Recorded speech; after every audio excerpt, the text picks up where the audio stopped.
Hello, my friends, and welcome back to the shop. Today, we've got a very, very cool revolver down on the bench. I can't wait to talk to you guys about it. It's kind of a revolver man's revolver, if you will. The guys back in the day that were shooting these a lot, they were using them for bullseye competition, and it was there's some super cool features on this. And as we sort of roll into the video here, I just want to say, you like the video, You've been watching some of the stuff. You've been watching some of the content that's been out. You guys have been really digging it. We're doing great. We're rolling along with the channel. I really appreciate it. I got some new recording gear today. So if you want to join the Patreon, you want to throw a couple bucks in the hat, I really appreciate it because every little bit counts. To the video, what we're talking about today is this. The Dan Wesson. It's the Dan Wesson in 44. Your eyes are not deceiving you. It doesn't have a barrel on it. We're going to put a barrel on it. It doesn't even require a vise. This thing is spectacular. Let me take you through the features. We'll get it down on the bench, and I'll show you what I'm talking about. So here we are, down on the bench. This beautiful Dan Wesson chamber, like I was saying, chambered 44 Magnum. Now, we can see so many really cool features, and I know you guys are staring at this thing and like, look, this is broken. You know how messed up is messed up. It's messed up. No, that's not what's going on here. So we've got a bunch of different things that are happening, and the easiest way to explain this is you can change these on the fly.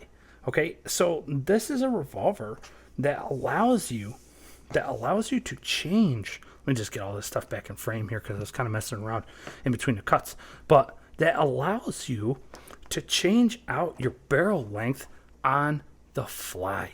So what we've got here, we've got a big old barrel, right? This is our actual barrel. This is a barrel sleeve. And this is another 2.5 inch. Now, we've only got two different barrel lengths here for this particular example, but we just got a long bore and a short bore. But something that I think is really cool here, you might just be able to make out on camera, is that down here. Let me get the there we go. So what you can make out, you can see these ports. So this is the end of the bore. This is where the bullet comes out of this end, out that way. These ports down here, and you're like, oh, this, it's a ported barrel. How does that work? Well, those ports, they're actually exit right here. So we have the ability to also have active porting on this barrel too, which is super cool. So this gives you the people that are out there are just like, okay, so what's the deal? So like, why is this important, and why is this such a cool feature to have on an old wheel gun? So the thing is that lots of different powders, people that hand load, people that make their own ammunition, right, are going to have different burn rates, different powder charges, and different velocities between these two barrels. And then the added bonus of, hey, I got my Dan Wesson that I can shoot bullseye with on the weekend, and then during a regular work week when I go to carry this thing, or say I'm going backpacking for the weekend or whatever, I don't necessarily need my bullseye gun. I need my brown bear gun. It's sitting right there. So we can pull that barrel off, put it in, check the cylinder gap. We'll talk about that in a second. Check the cylinder gap, and we're off to the races. So there's a lot of benefits there that even just at surface value, you guys are kind of walking all over the place here. Let me just bring it back. Oh, baby. Anyway, so not just in the fact that we're going to have different burn rates. That's not the only factor that we have here. There's other factors that are definitely going to be playing a big role in how this thing works out. So not only are we able to set when we put this barrel in, and when we thread it into the frame, we're threading it in by hand, right? And when we thread this barrel into the frame, what we can also set is our cylinder gap, right? So all we can do, we can grab pull it out right here. We grab a feeler gauge, right? We can set this feeler gauge up to say we want a 6 thou, we want it to be a 6 thou gap. because we're going to be shooting 44 wad cutter through this thing, right? This is a bullseye competition. We're shooting 44 wad cutter through this thing, and then we've got our, our powder of choice, whatever, gas check, non-gas check, doesn't matter.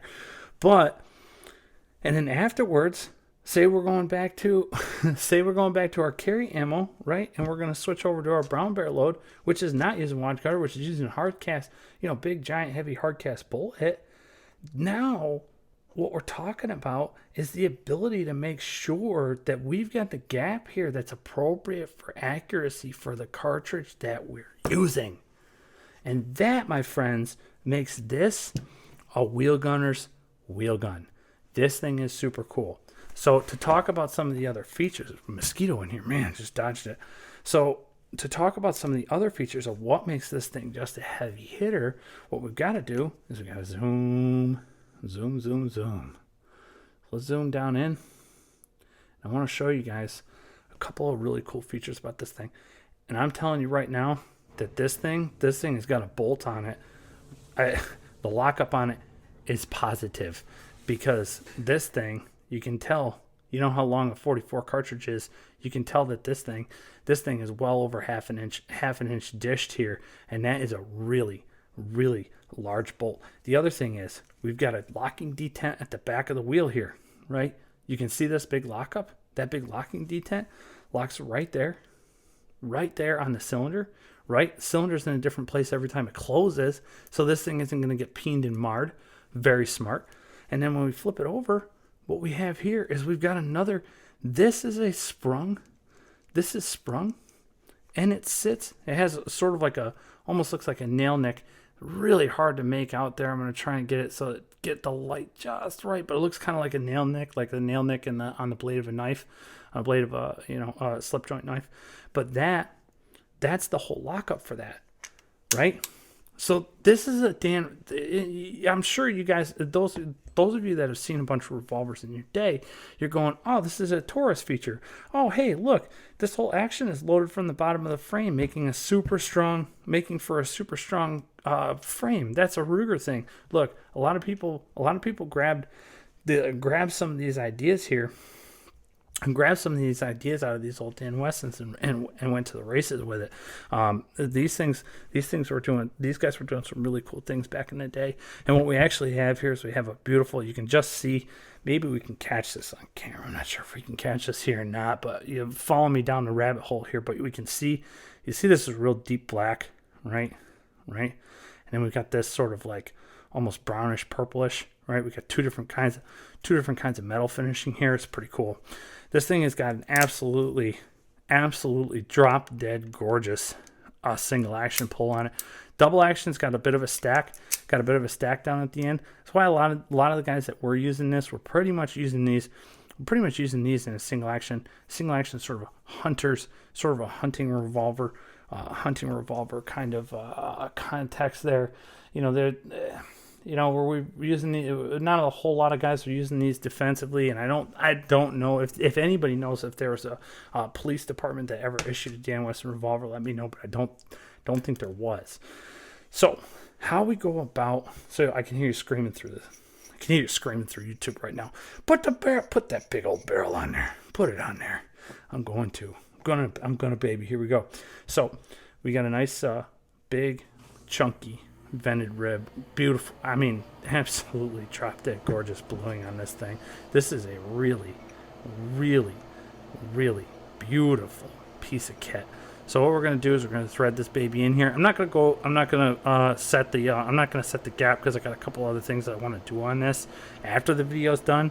So we're not gonna go through all of it, set the gap, etc., but we're just gonna put the barrel on there. I don't think it's right. We got to see the gun. We got to see the gun in its full context and complete in order to make the video. So I'm just gonna kind of bring this down. We're gonna get an okay cylinder gap there, something that we can put this thing where we know we can put it back together, and it's just gonna slip over and onto that. When we turn this completely up, what we're going to see is we've got a locking nut. That is going to go down on top. And it's like a castle nut. You can see here, I'll hold it to the side. It's got maybe you can catch that, maybe you can't. Bring the zoom way in.